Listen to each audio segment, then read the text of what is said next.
Hello, darlings. Welcome to AM to PM. This is your weekly reality check with your girl, Anna Marie, and we deep dive into the successes and the struggles, the pretty and the ugly, the naughty and the nice of everyday life. Welcome to this show. This is episode 4. Oh my God, we're on a roll. I don't think I've ever been this consistent in my life. And I'm showing up today from the trenches. I am sick. I can't go out. I'm sick. Boo, you whore. I am not doing too good. I have been trying to stay away from the germs, the bed bugs, and COVID, and shingles, and whatever diseases are out there in the streets. Brokenness also, and fuck boys, I've been trying to stay away from, and I've been doing pretty good, but the germs caught me. So I have a box of tissues. I'm strapped up. I've got my box of tissues right next to me in case something drips out my nose, and I have a cup of tea. This is chai. This is actually a homemade recipe with some turmeric, ground ginger. I added a bit of cinnamon, a bit of vanilla essence also for flavor, and some honey and almond milk. And I've got it in my lovely flask, and I will be sipping it throughout this episode. I want to try and keep this episode brief because I want to go back and lie down. This episode is going to come out late, but better late than never, right? Better for me to show up this week than not show up at all. So we're doing what we have to do. And, you know, I couldn't leave my darlings hanging. I can't leave my darlings hanging. I hope you guys are doing well. Thank you so much for all the support for the last couple of episodes. I've been getting a couple of new followers on the gram and people commenting on my stuff. So it's great to see that the message is getting out there. And I look forward to when we're like 40 episodes deep, 400 episodes deep. You guys are shooting with me in the gym. So big up to you. Let's start off this week, as always, with what's the tea? What's the tea? Okay, what's the tea this week? I feel like a lot has happened. Well, because I've been sick, I've kind of been tapped out, but I'm also tapped in. I like to just peek in and out every now and again. I really want to deactivate my Twitter account, but the only reason I keep it alive is so I can see what's going on in the world. And today, well, as I'm recording, my girl Victoria Monet has been nominated for 10 Grammys. And I'm also seeing her live in concert this weekend, which I'm very, very excited about. And Victoria Monet is my girl. She's one of the new R&B girls that I root for. I ride for her. This last couple of years, she's been doing her thing and not been getting her recognition. But now it's her time to shine. The VMA said she wasn't ready to perform. They didn't give her performance slot because they said, you're not quite ready. 10 Grammys, hello. As a solo artist, but also as a writer, because she's multifaceted. Right? So don't let anyone in this life hold you back or tell you that you can't do something that you know that you can do. Let Victoria Monet be proof to the people that do what you got to do. Do what the Lord has called you to do. Shout out to her, and I love that. My favorite show has come to an end. Blue Therapy. They released the final episode, and I'm happy with the ending. I'm very, very happy with the ending. Tunde and Marie, they were the most disgraceful couple on there. Actually, you know what? Who came afterwards? Was it Lucky? I think his name was the Nigerian couple, and the woman had a child, and she was trying to get him to pay bills, and he was like 23 and she was 31. Can't remember their name. They were the most disgraceful couple, in fact. And they ended up breaking up because they were just be doing tit for tat. It was really, really nonsensical. But Tunde Marie finally saw her worth. Thank you, girl. I really wish there were more episodes because I was planning on doing like a review thing, and I didn't get the chance to because it's over now, and I can't be bothered now. So hopefully they renew it for another season. Then I hopefully will be your spokesperson. I would love to be host a You know, what's the show? Not Bad Girls Club. Love and Hip Hop. What's her name? Nina. How she's the host. She's very professional, and you got all these ratchet people going back and forth. I would love to do that job because you just got to keep cool, calm, and collected. And I think I've got that on lock. But I live for the drama also, as much as I am focused. I love a bit of, not me breaking the set. I love a bit of scandal. I am absolutely here for it. The celebrities for this season of I'm a Celebrity, Get Me Out of Here have been announced, and our girl Nella Rose is on the lineup. This is insane. This is absolutely historic, and I'm so happy for Nella doing her thing, coming from a YouTube, a girl at uni creating funny videos with her mates, to now she's on national television. She's on ads. She's on the Bumble ad. She's working with it. I think it's Foot Asylum that she's working with. She's everywhere. She's got her own show, Pretty Little Thing. Yeah. Is it Pretty Little Thing? Yes. Do the thing, girl. Do the thing, make the money, enjoy your life. And I'm very, very happy for her. Upon the lineup, we also have Nigel Farage, which I'm very much looking forward to seeing him out there in the wilderness getting eaten by bugs. I'm looking forward to seeing that. We've got Sam Thompson, who of course is a socialite, social media made in Chelsea guy. I think he'll handle that quite well. So looking forward to that. And Jamie Lynn Spears, amongst the scandal of her big sister Britney releasing her book, you've got Jamie Lynn Spears, who's also a part of her sister's shenanigans, didn't support her sister during her time of need, is going into the jungle. For what, girl? Are things that hard? I always question certain celebrities' reasons for going in the jungle. Of course, yes, it's to raise your profile, but you do get paid for stuff like that. And the longer you stay in, the more money you make. So I'm just thinking, girl, Jamie Lynn Spears, what do the British audience don't give a shit about you.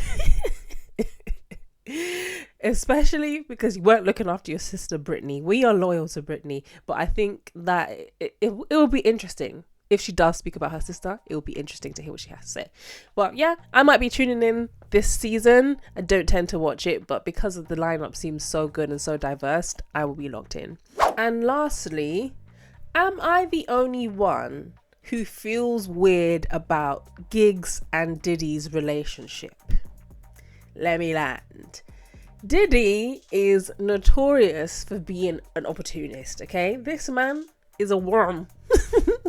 He's a very powerful worm. Don't trust him. I wouldn't poke him with a stick. If I were to meet this man, I would probably shake his hand and say hello, but I would never do business with Diddy. Never, never, never. And I've never met the man, but there's just something that I do not trust about him. And I know they're saying it's rap royalty, the UK, US, they've gone together, they've done a show recently, they've got a couple of singles together, but it feels weird to me. I don't feel like either of them need each other. Maybe Giggs might need Diddy to introduce him to the US market, but I feel like he is rap royalty and people respect him stateside and over here. So what is that? What's that about? Okay, I understand they've got their business and it's probably something way beyond my means, something that I could comprehend, but I feel weird about it. It feels fishy. Just like how Drake popped up with Central C. It's weird. It's weird. It's like you're trying to cling on to the youth. You're trying to cling on to the hotness and the blood of the youth to make yourself still feel relevant. Weird. I don't like it. That's just my opinion though. You lot stay safe though. If I go missing, if you don't get episode 5, if I somehow mysteriously go missing and you don't get episode 5, you know why. You know who sent me away for speaking my mind. But that's what I'm gonna say, because bad boy might come for me. Anyways, let's move on to this week's episode. The struggles of being a boss babe.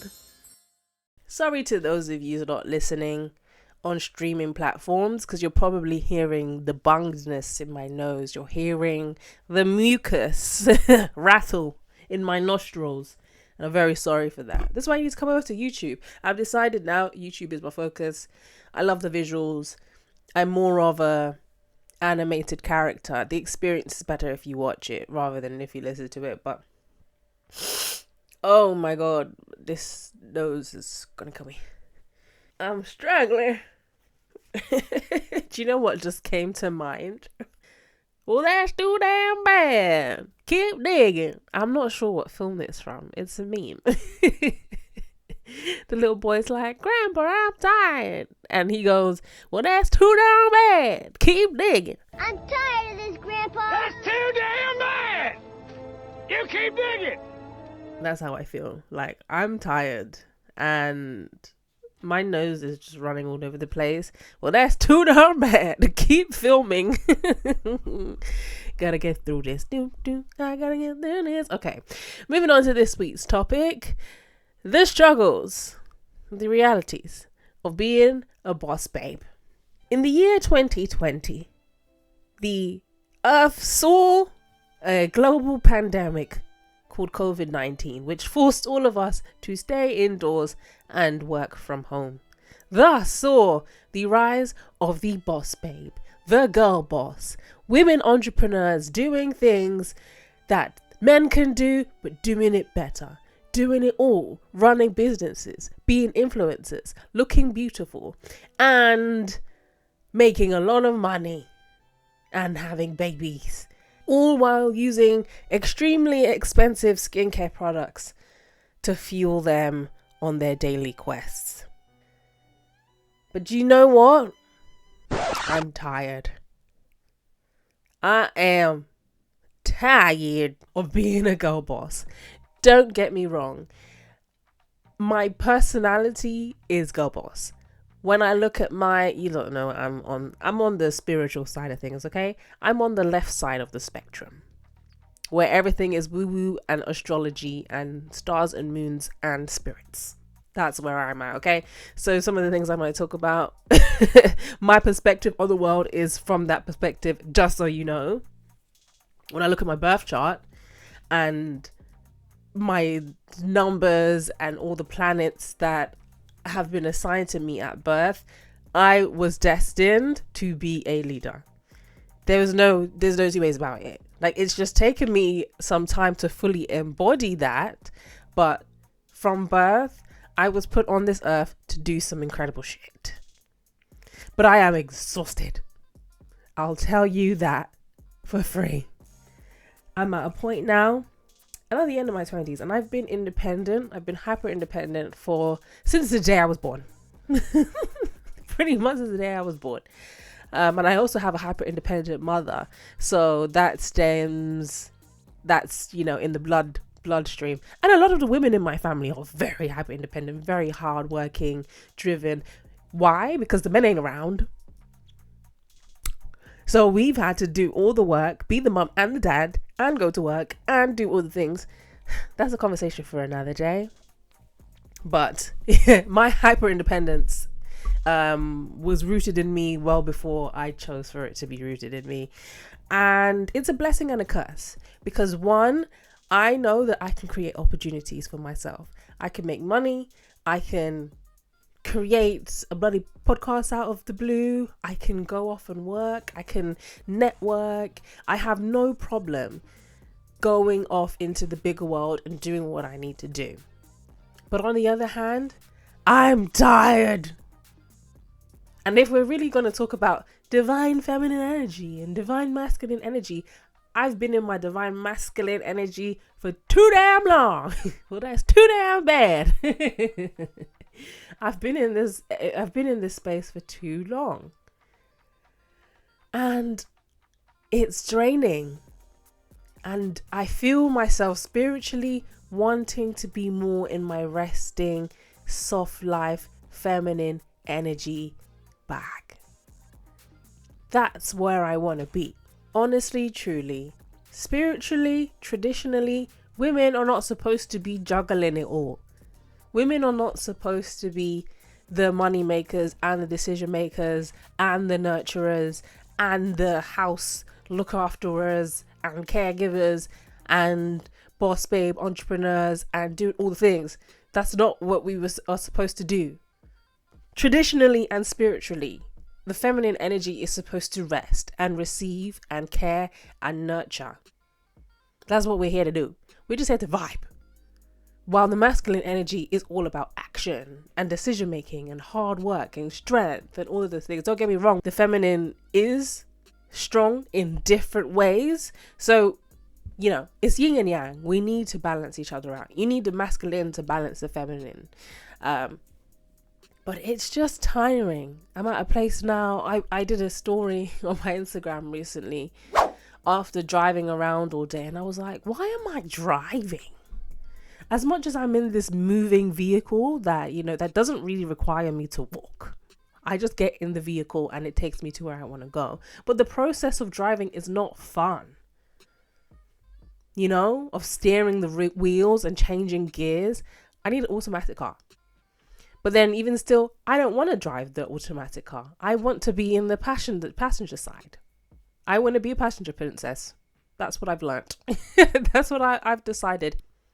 This is my final year. I'm prepared to work hard. I'm going to work my butt off. And I'm currently working my butt off so my empire can run itself. That's my goal. No founder, no CEO needs to be hands-on in every single department. And that is my goal, to do the groundwork, work. And then I'm going to delegate. So all I can focus on is doing what my purpose is, and then have other people run the machine for me, because I can't, especially now, especially as I'm a talent.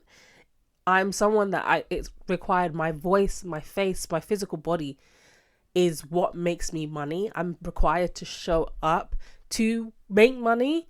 I can't be the doing the behind the scenes. I can't be the editor and the producer and the talent.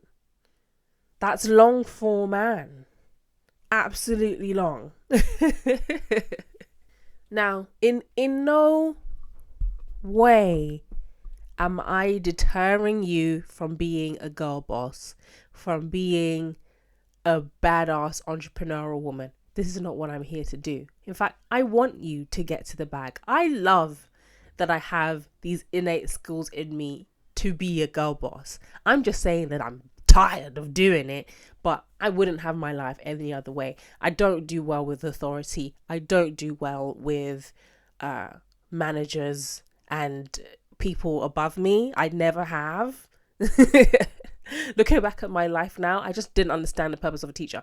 Why are you teaching? Why are you here? Like, I feel like I know more than you. Or managers, especially managers that love to micromanage. Oh my God, the bane of my existence. And that's why I'm self-employed, because I can't. I need the flexibility for things to change. If I have to follow your rules every single day and go by your structure, that just doesn't work for me spiritually. I get very angry. So this is why I work for my goddamn self. So, girl boss is defined as a woman whose success is defined in opposition to the masculine business world in which she swims upstream. What kind of bullshit definition is that? That's from Wikipedia. And I'm very, very annoyed by that definition. A girl boss is a woman who is a boss. That's it. A woman who is an entrepreneur. Okay, simple. Oh, there's another definition. A girl boss is intelligent, empathetic, confident, hardworking, motivated, and focused amongst everything, amongst many other things. She might not feel like a boss every day, but she keeps striving and thriving. What are these woo-woo definitions? I bet this was a woman that wrote this. My definition of a girl boss is someone who has initiative, who's someone who has a plan and is able to see and create a bigger vision and purpose for the greater good of herself and her society or the people around her, and is striving towards achieving that vision.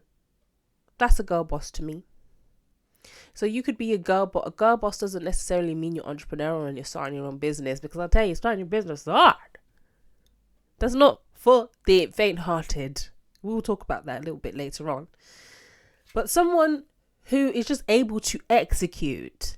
And it's quite hard for a lot of people. Might have ideas, might have plans, but they are stagnant and they're unable to look beyond themselves. They're unable to let their insecurities or their fears or their lack of experience or lack of finances get them to where they want to get to. So for me, a girl boss is someone who can see beyond that, can see beyond the walls of her constraints and be like, actually, knock those walls down. Let's just do things that need to be done. That's a girl boss. Last few years, girl boss has really been painted as this glamorous lifestyle, you know, where everything's in pink, millennial pink, and you know, you walk around in heels and you're like at board meetings and you get invited to all these fancy events. But it takes a lot of work to get to that position where you can just live a luxurious lifestyle. And that's what people don't talk about. And that's what I'm here to talk about today.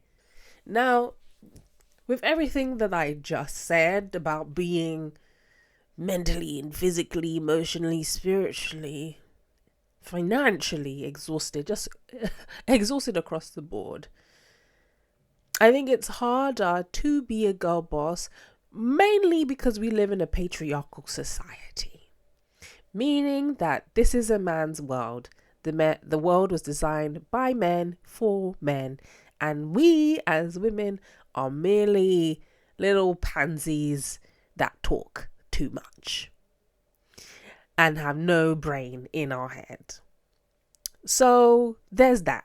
I think the number one obstacle, aside from it being taxing on our bodies, is men, is dealing with men. And this is something that I've had to learn, and I've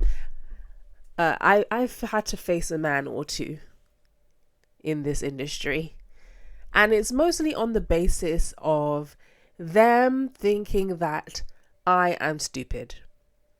And I used to get really offended by that and try to prove that I am intelligent and I'm intellectual and I can hold my own.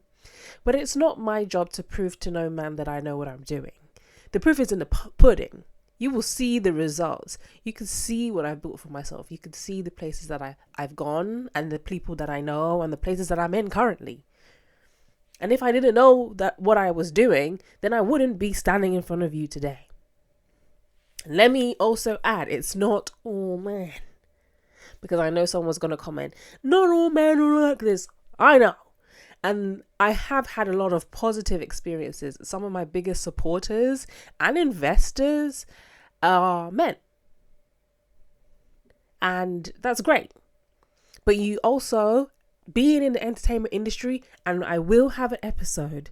You lot voted on my poll last week about which episode I should drop. And surviving the entertainment industry got like 80%. So I will be recording that episode. The entertainment industry is a whole nother playing field. Being a woman in industry, people don't take you seriously, especially as a DJ and being in the club scene, in nightlife. People think that you are a piece of meat, that you're just there with your headphones. You're literally not even a human. You're just playing music. Not that you're a real DJ. You're not a real DJ. You're not doing a real job. You're there to be pretty and make us dance. This is what I feel like. Or sometimes I could be in the middle of a set and someone will come and fiddle with the equipment. Like they'll turn a knob, or they'll move the speaker, or they'll do something. Like this happens to me quite often. As a DJ, you need a monitor. Well, you don't need a monitor, but you need your own speaker so you can hear what it sounds like playing out. And then there's speakers for the rest of the venue. This guy, I had the speakers facing me. This guy just came. I think he was a security guard. He wasn't even the technician. He just came out of the blue and he like started turning the speaker. And I was like, what are you doing? It was a very, very bizarre situation. Loads and loads of random things like that can happen, and this is just on the small scale. I spoke about this on my story recently, where a guy came to the DJ booth where I work. There are some places where the DJ booths are a lot more secluded, but where I work in Brixton, sometimes it's open, so anyone can walk up to the booth and onto the booth and stand next to me. And this one guy came to my face to ask me questions about my age. How old are you? You look nice. And I'm like, do you not see me standing here? do you not see me like going hard ficky on the decks? Instead of you to tell me, wow, that mix that you just did was hard. Yeah. You've come to me to ask me how old am I, or to tell me that I'm pretty. I fucking know. Do you not see me working? And that's a number one struggle of being a girl boss, is that some men do not see beyond the skirt. They see a beautiful woman, or a woman who's in a higher ranking position, or someone who's ambitious, and they don't even acknowledge the hard work that is required to be in that position. They just see you as fanny lips. We're wearing lipstick. You are walking vagina. That's what you are. And it's annoying, because I had the same qualifications as you. I've worked just as hard as you, if not even harder, to get to this position.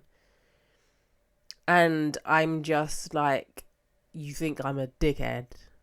You think I don't know what I'm talking about? If you want to watch a really good film that depicts the dynamics of being a powerful woman in male-dominated spaces, watch this film on Netflix. It's called Fair Play, and it stars the lady that's in Bridgerton. That's what's her name? Phoebe Dynevor. She's the main character. She's also the main character in Bridgerton. And it's a fantastic film. I was raging throughout the whole film. And that's how you know it's a good film. If I'm like, beat him up, you know? That means that it's a really good film. I thoroughly enjoyed it. But it's true. It's a really, really true film about, without trying to spoil the film, the two lead characters, they work in a financial firm, right? Their boyfriend and girlfriend. She ends up getting promoted, and then he starts losing his bloody mind. It starts going downhill, but in the smallest of ways, where he starts to knock her down little by little. By her parents, he starts to chip at her confidence by talking about what she wears and her performance, and then just undermining her in little ways. And she's like the only woman in this boys club, working in the financial club. They work late hours, crazy hours. She ends up getting promoted over the boyfriend, and it costs them their relationship. And that is the reality. In the early stages of finding your footing as a girl boss, I think naturally you want to do well. You want to overperform. You want to overachieve. You want to prove to your male counterparts that you are worthy and that you can do the job. But it's not your job to do that. If you've got to perform and prove your worth to somebody, you've already lost. You need people to see your worth from the beginning. And the way that you do that is by focusing on whatever it is that you're doing, and let the work do the talking. Also, just being a good person in general and having a good rapport with people, you'll be fine. One thing I've learned as a woman is that you don't need to work 10 times as hard. You just need to work smart. Also, aligning yourself with your natural flow, your natural cycle, because as women, we are in sync with the moon, and we've got 4 stages in our cycle. You know when you work best, when you have the most energy, usually around the ovulation stage. That's when you're like, yeah, let me just do everything. use that to your advantage. It really, really helps. You don't need to be one of the boys. You don't need to be up at all hours of the morning trying to do work. Just do the best that you can with your natural state, because as women we're not programmed to work hard physically.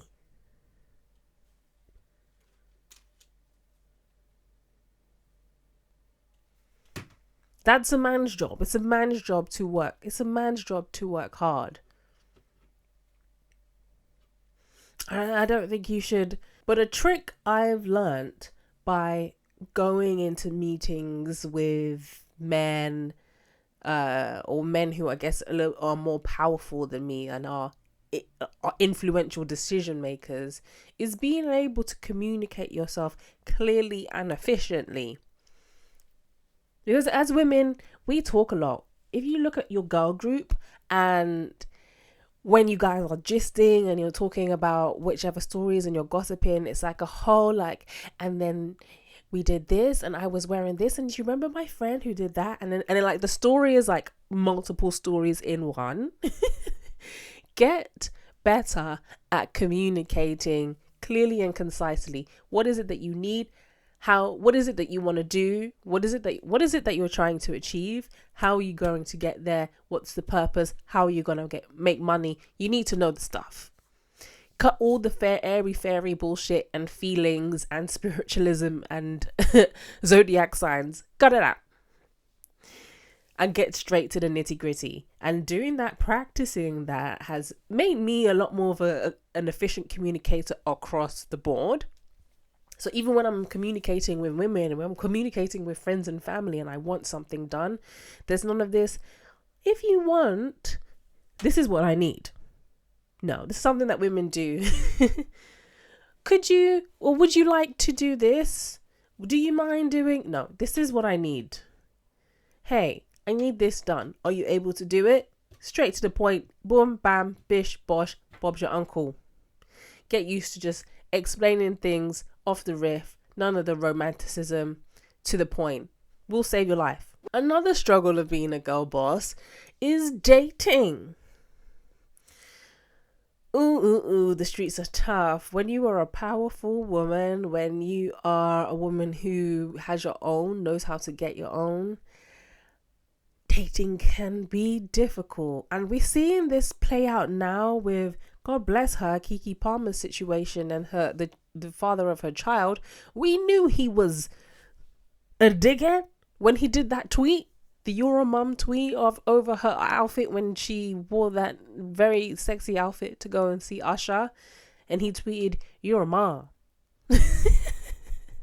Yeah, she's a mum, and she can wear fishnets if she wants to. She can still wear mesh with the booty cheeks out if she wants to, because she has her own autonomy.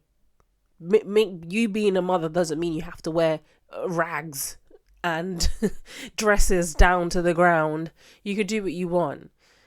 And I think that was the first sign publicly that we saw of that man being quite controlling. Now it's come out. We've got video evidence now of him physically assaulting her. I don't want to talk about trigger warning. Sorry. I should have put that at the start of the episode. I don't want to talk too much about it because it is triggering and I don't know the full story. But we can see that this is going down the domestic violence route. And that is something that you've got to be careful of. When you are a high earning woman, a high value woman, or someone who owns businesses or it just lives a luxurious lifestyle, you have to be very careful of friends and also romantic partners that you let into your life, because people are leeches. People are snakes and people are leeches. And if you are a cisgendered heterosexual woman who dates men, you need to be so careful of that internalized misogyny. You need to be so careful of someone potentially being jealous of you or threatened by you, and you use opportunities to just bring you down a notch, to humble you a little bit.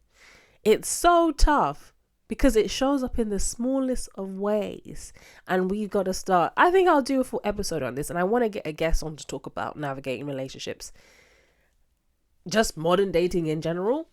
But as an entrepreneurial woman, you gotta only date men in your tax bracket and up. Only date men in your tax bracket and up. Never, never, never. This is something that I will say to a girl boss, or someone who is a driven woman, an ambitious woman. You need to date someone who's equally as ambitious. Don't ever think you can date a man who is just coasting through life, because you will be frustrated and you will end up being the breadwinner, and then you will not respect that man. He will not respect you, and he will find ways to abuse you. It's facts. We see it time and time again. But listen, the way my nose is acting up right now, I don't think I can handle this episode very much, but we're just getting into the nitty-gritty. So having discernment in friendships, in all relationships, in all business moves, the people that you connect with, is very, very important. Because there are men who scam men, but a man is more likely, and a jealous woman is more likely to scam or take advantage of or abuse a successful entrepreneurial woman more than anyone else. You are a target, and you need to remember that.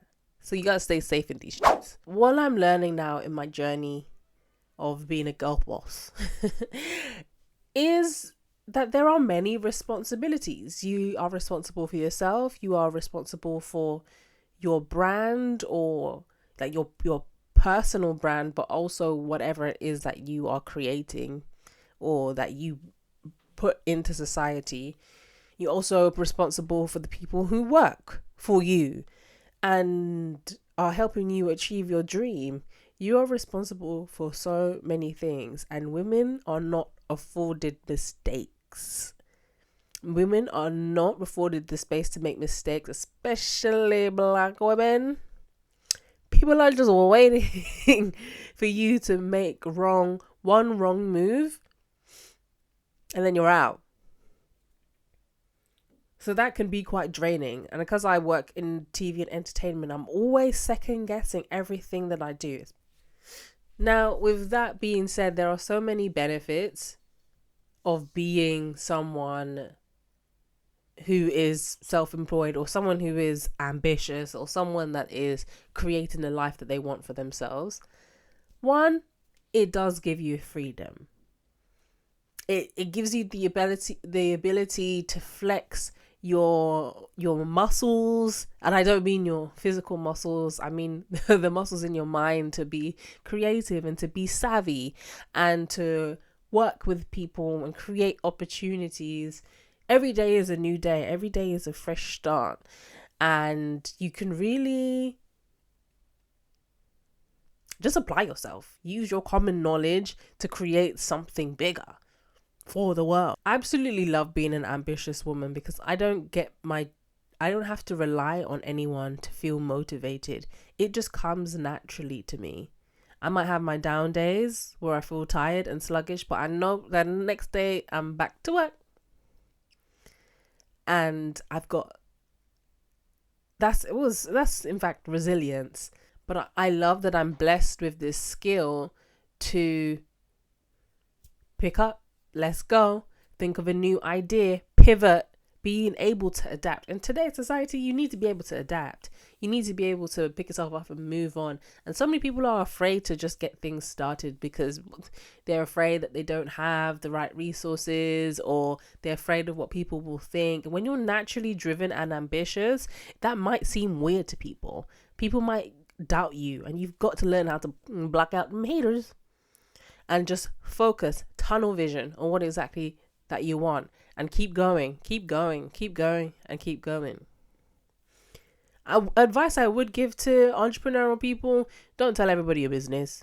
Don't tell the internet, especially your business. If you're working on something, Keep it private until it's done, until you're ready to launch. With this podcast, I only told like 2 people. Actually, no, I told quite a few people, but I told them maybe like the week before I launched it because I was ready to go.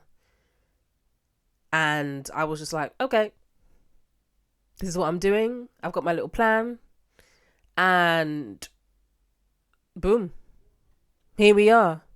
Whereas before, I would tell people, oh, I'm thinking of doing this, or this is what I plan to do, and then not do the thing. Not do the thing. And sometimes you don't need too many cooks in the kitchen, or too many hands in the pot. Is that the phrase? You don't need too many people's opinions. When you're an entrepreneurial person, not just an entrepreneur, when you're an entrepreneurial person, I think we work best off instinct. We work mostly off instinct. So the ideas that we create, like they come from an internal place, and we're like, okay, we know that this is what we need to do, or this is what we want to create. And most people can't understand it other than you.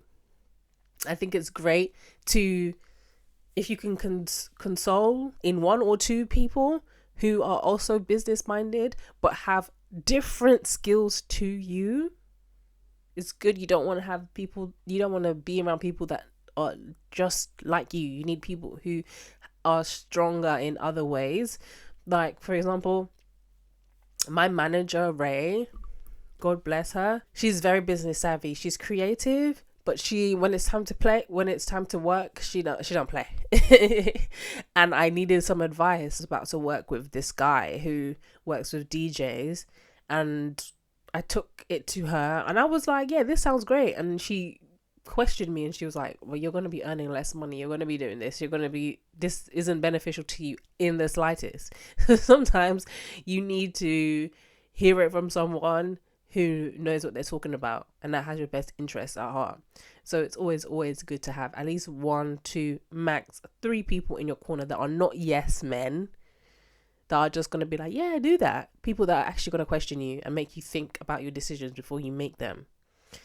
That's something, as a creative, we just work on impulse. We have this idea, we want to do it, and we do it, and then we do this and move on to that. Sometimes it doesn't make sense, especially if you're trying to build a fan base or an audience or clientele. You need to streamline and you need to be focused. But being an ambitious person is truly a blessing, because some people don't know how to get themselves out of bed. Some people don't know how to change their lives. But when you're blessed with a gift of when you have a grand mind, a grand imagination, and you can see beyond and you can defeat all odds, that is truly a gift. The fact that you get up every day and you're like, I'm going to do something great, or I'm going to create something great that benefits not only your life, but other people's lives. It creates wealth for you and it creates wealth for other people. That's a blessing. And that's something that's not to be taken for granted. Another thing that I will add is educate yourself as much as you possibly can. There are so many things that I did not know, and I still don't know going into business. I've got to do a full episode on this properly, because I'm sick. I've forgotten so much. I've forgotten to say so much, and I didn't write my notes properly. But I've got to really, really talk about my business, House of Embrace. The idea of a girl boss has been glamorized so much, but it requires a lot of work, a lot of focus, a lot of drive. And when I launched my business, House of Embrace, which still exists and will continue to exist once I get my act together, I just did it. It was lockdown. Everybody was launching a business, and I had time, I had money. I wanted to create a product. I made the products and I sold it. But business is a lot more complex than that. You got to have a plan. Okay, so how would you plan to continue funding this? How do you reinvest back into the company? How are you going to distribute it? How do you plan to scale and grow? How do you market? Who's your target audience? There were so many things that I didn't think about. I was just like, I'm going to make a nice logo. I want to think of a name. Oh, this is the name. This is the brand color. This is the body butter. And here we are.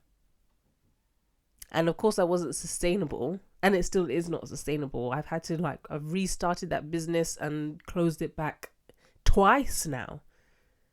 But I don't see that as a failure. Other people might say it's a failure because they're like, people always ask me, oh, when are you going to bring back those creams? When are you going to bring back the creams? And I'm like, in due time. I probably will bring them back for Christmas, so hang tight for that. But it's just a learning curve. And because I'm doing it on my own, I'm not a business manager. I don't have a business degree. I'm literally just a girl. I'm just a girl. And I had an idea. But now that I've done it twice, and I've had some successes, but I've had a lot of losses, I know when I do launch it a third time lucky, I'm going to have a whole team behind me. It won't be me powering it anymore. It won't be me driving the ship. It will be me on the creative side because that's my strength. But on the business side of things, I'll get somebody else to do it. I would have loved this episode to be a lot more fulfilling. But when I tell you I'm hanging on by a thread, I'm hanging on. But next week, I've actually got something more excited planned for next week. So stick around for that. I don't have a dilemma this week. I'm sorry. I'm tired.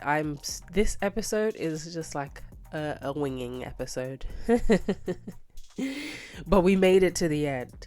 And thank you for sticking with me. As always, I will be back next week with more tunes for your head top.